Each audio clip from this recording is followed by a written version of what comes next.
Hi, everybody. Welcome to Mark's Backyard Birds.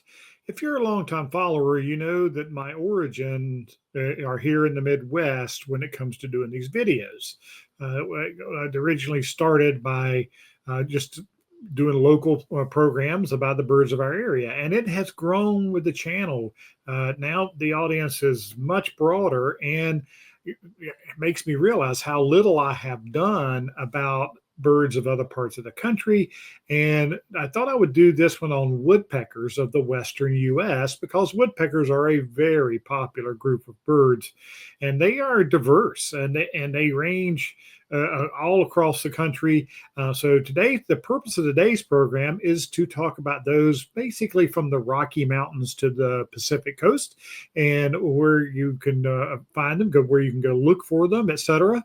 And I know there are some birds that occur all the way across the country. So we're going to cover the widespread birds first, and then I'm going to get into the more specific and habitat specific and location specific species of woodpeckers you guys get to see out west. Now, you guys here in the East and the Midwest, I hope you learn something and it gets you excited. It makes you want to go to the west and try to see some of these beautiful, beautiful birds. So, first off, the widespread, right?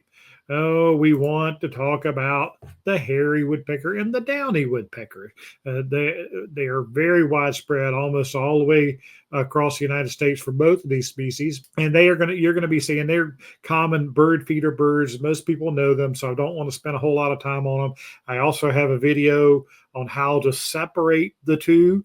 The details you go into there, but you can look at that tiny little bill on the downy woodpecker on the left versus that huge bill of the hairy woodpecker on the right, and plus the size. I mean, this is a great comparison of the size. So you guys, the hairy and downy woodpeckers are both very widespread, both coasts. So you guys get them out west, just like we do here in the east. And of course, the pileated woodpecker.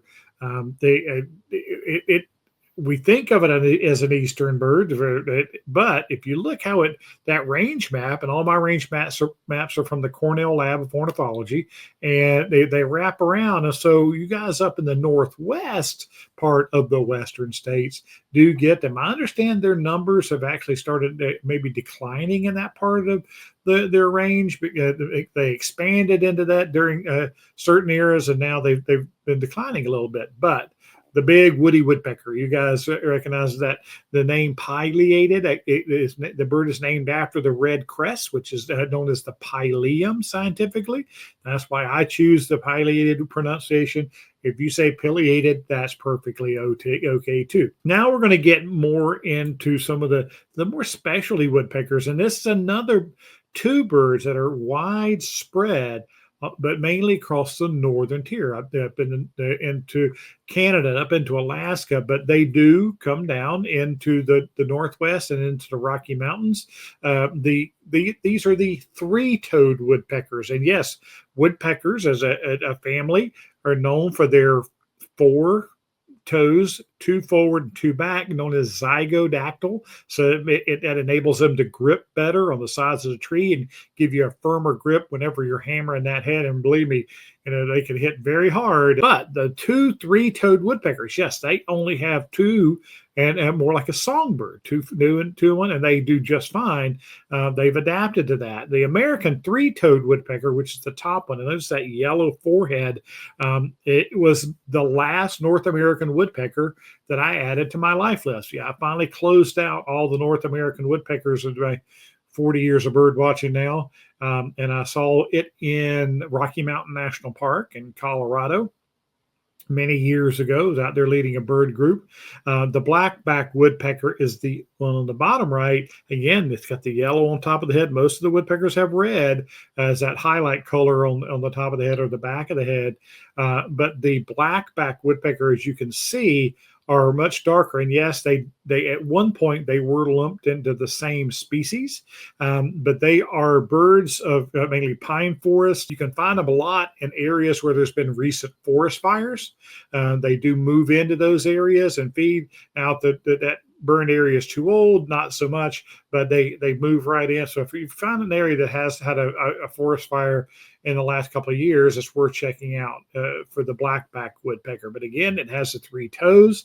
So these two were considered the same species at one time, and they were just known as 3-toed woodpeckers, but they now have been separated out into the American 3-toed woodpecker and the black-backed woodpecker. They're beautiful. I've seen it. Like I said, the first one I ever saw, the black-back, I could hear the bird drumming, and I couldn't find it. I was looking, and it just had to be right up there. And then I saw him stick his head out of a hole and throw some wood chips out, and they came floating down to the ground.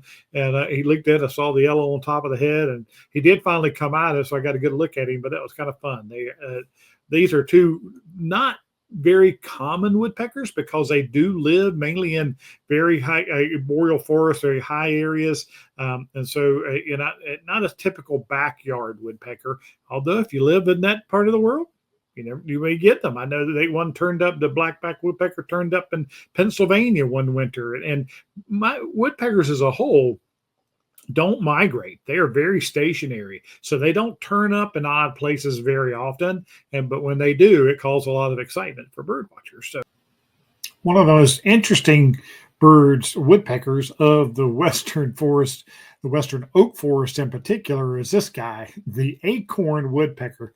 Not only does this looks catch everybody's attention, and it's got the clown typeface. There's been a lot of references to them and clowns, but their habits, they are an interesting species of birds. They have a complex mating system.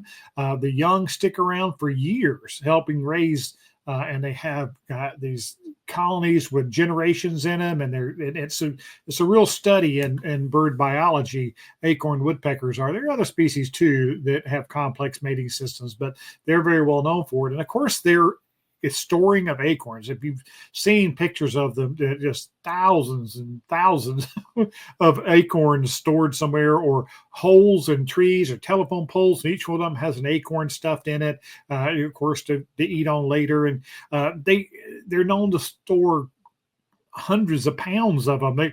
They sometimes they actually put them in places they can't get to. There's instances of them finding them in a cabin that they just kept putting them in a hole that was up there to roof, and they couldn't get in. And the people come home, and there's tons of acorns inside their cabin up in the mountains. So really interesting bird. But look at that face. How can you mistake it? The white and the red on the back of the head. They're striking birds and very, very popular. You guys out west, especially in oak forest up in elevation, you get to see them. And now two of my favorites out west. I love these were two that I was very excited to finally get to see in my life list. The Lewis's woodpecker on the upper left, a stunning bird with the pink belly and the red face and that unique green color. It's just all around just a really unique bird. And yes, this is the single bird or a single animal, I should say, even to be named by Meriwether Lewis from the Lewis and Clark expedition. They both agreed when they did the expedition, they would just choose one animal. If they found new animals that to be named, they would actually name. And the Clark's nutcracker was William Clark's. The Lewis's woodpecker was Meriwether Lewis's animal. Beautiful. And now these birds are wanderers. The Lewis's woodpeckers really do turn up in darn places. Matter of fact, my life one was in here in Missouri, in the middle of the country. But in the winter, especially, they'll move out of the higher elevations and down, and sometimes they wander out into the plains, and they do turn up. So there's been a couple of Lewis's seen in our area over the years that I've lived here. So you won't forget it when you get to see one, because they are very, very unique birds. Beautiful. The white-headed woodpecker on the right, a bird of higher elevations for sure, way up in the mountains. The one that I finally got to see one that was up in Southern California, down around the Telluride area, I think is where we were actually at, way down south in California, but up in the mountains. And that's where you're going to find them. I know I saw my life one was actually in Yosemite National Park. We were at the park headquarters and the little nature center there, getting brochures and stuff. And I walked out, and the one was in the front yard on a big pine tree right there in the nature center yard. So I was thrilled to see that. But again, bird watching, I'm a collector and I love getting all of the members of the different families. And to do that, you have to travel. These are prime examples of that. Now, the very southwest woodpeckers, I call them, the Gila woodpecker on the left looks a lot like the common red-bellied woodpecker out east. It's just much paler, not nearly as much red on the top of the head, but it does have that ladder-back look to it. And they are very much dry country birds. These are desert birds. You find them, and they're just classic pictures you'll see of them are on saguaro cactuses, drilling holes and making nests in cacti. So they are very similar for you guys out east. You're used to seeing red-bellied woodpeckers. Think of that with not as much color on them as much. Now, the Arizona woodpecker, it used to be called Strickland's woodpecker. Now Arizona woodpecker. It lives mainly in Mexico, but it does come up into that very southern tip of southeast Arizona, and that's where you pretty much have to go to see them down there. Chiricahua National Monument, and there's some of those areas, some of those canyons down there in the southeastern part, south of Tucson is where you need to go see them. And they are a brown woodpecker, which for us, most of our woodpeckers are black and white. This guy is a chocolate brown, has a big stout bill, a lot like a hairy woodpecker, even a little bit larger than a hairy woodpecker. So they're impressive and they're fun. Again, getting to see something new. You guys down there, if you're in that part of the world, try to make an effort to go down and bird watch in that area south of Tucson to get to see those.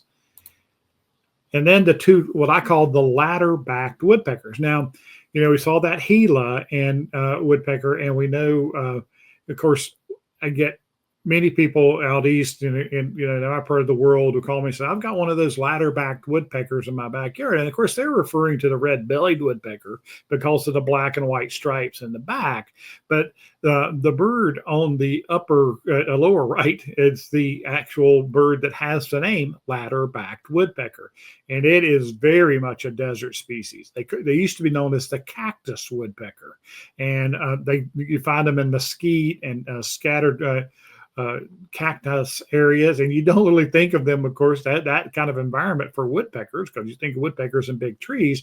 But this is a bird that has made a very good living in that type of environment. And of course, across Texas and southern New Mexico, southern Arizona, south and very tip of California down there, you'll find them, and they are very noisy. Whenever we find them, they are just as their name describes. They do have a distinct ladder back. Now, the Nuttall's woodpecker at the upper left looks very much like the ladder back, but the Nuttall's is a bird of the California oak forest. So up and down the West Coast in California, these guys are there. If you live in the oak woodlands of California, especially, you have a chance of having Nuttall's in your backyard. Most of these birds will come to bird feeders, but not a lot of them do regularly. The Nuttall's are that live in oak forest, and so if you live in that habitat, yes, they may come to suet and some fine sunflower chips, things like that. And they look so much alike, and they used to be considered the same species, but enough studies were done. And one thing that they know why they're definitely different species, of course, DNA work, but whenever they play their sounds near one another, both of them get very defensive, and they try to chase away that bird. So it tells them that they are competitors. They're not looking for a mate. They're looking to chase each other away. So they're pretty neat birds. You guys, they're a little bit smaller. They're not as big as like the Gilas and the bigger woodpeckers, but a cute little bird to have around. And then the flickers. Now I get a whole program about the flickers, and I can put a link in the description below about the flickers, but these are the two western flickers. The northern flicker on the bottom right, which has the red under the tail feathers and under the wing feathers, known as the red shafted. And of course, out east, we have the yellow shafted, and they're both considered the same species at this time. I do believe they're going to get separated out and eventually in the coming years. But you guys out west get the red shafted flicker, and then another true desert bird, the gilded flicker. And then on the bottom left, look how massive that bill is, and that huge red malar stripes. I've seen those many times in the desert when I've been down there bird watching in Saguaro National Monument and some of those bigger desert areas where the parks are, bird watching down there. So, of course, flickers are big. This is a big, big bird, and they certainly catch your eye when they're flying by. So those are fun to have around. And then the sapsuckers. Now, sapsuckers, yes, they don't have the name woodpecker in them, but they are woodpeckers. And I do plan to do a whole program on the family. I do the family focus programs on the sapsuckers. Well, 3 of the 4 sapsuckers occur out west. The yellow-bellied sapsucker out east in the eastern 2/3 and up into Canada a good ways. But the red-breasted sapsucker on the left is truly a west coast sapsucker, up and down. I've seen them in California, Northern California is where I saw my first red-breasted sapsucker. The Williamson sapsucker in the middle is a stunning bird. This is a male, and the female looks so different, and I'll focus on that when we do our sapsucker program. But the female looks so different from the male. They weren't even thought to be the same species for many years. And then they finally found a nest and saw the female coming, and they realized it was a female Williamson sapsucker. So a great bird. And then on the right is the one that looks the closest to our yellow-bellied sapsucker out east, and that is the red-naped sapsucker. Red-nape meaning that red patch on the back of his head there. And one of the things I find interesting, of course, these western sapsuckers, especially the red-naped and the red-breasted, is when they drill, especially in deciduous trees like aspens and things like that, their holes are squares. Where our yellow bellies out, all ours are just round holes, and they might drill around the tree. And you can see this picture really shows the square shape of most of those holes. So it's pretty unique. And then on the red nape sapsucker, also the red bleeds over the black bottom stripe along the malar there, which is very different from the yellow-bellied sapsucker. There's a nice dark black line there that separates the red and the white. So just some things to help you separate them out in the field if they're anywhere where they may overlap. I had a bird years ago that turned up in Missouri that appeared to, and I reported it, and it appeared to be a first state record of red nape sapsucker, but the experts decided that we couldn't eliminate that it might be a hybrid of a yellow-bellied sapsucker and a red-naped sapsucker. So that's my history with the red-naped sapsucker. So hopefully you learned a little bit. You got to see some birds to put on your target list for when you are looking for birds, and get you out and into the parks, and if you're going to go to the lake for the weekend, all those, any of those kind of things to get you out. Grab your binoculars and look for these great woodpeckers if you live out there in that part of the world, because those are some great birds to add to your life list. So you guys out east, good reason to go bird watching out west. I'm telling you, Southeast Arizona, Southern California, Northern California, Rocky Mountain National Park. Oh gosh, Nevada. There's so many great places to go bird watching out there. So it's a great idea for a program. I appreciate the idea, and I'm going to do more of them. Send in ideas of groups you want me to focus on, groups of birds. I'd love to do it. So until next time, let's talk birds.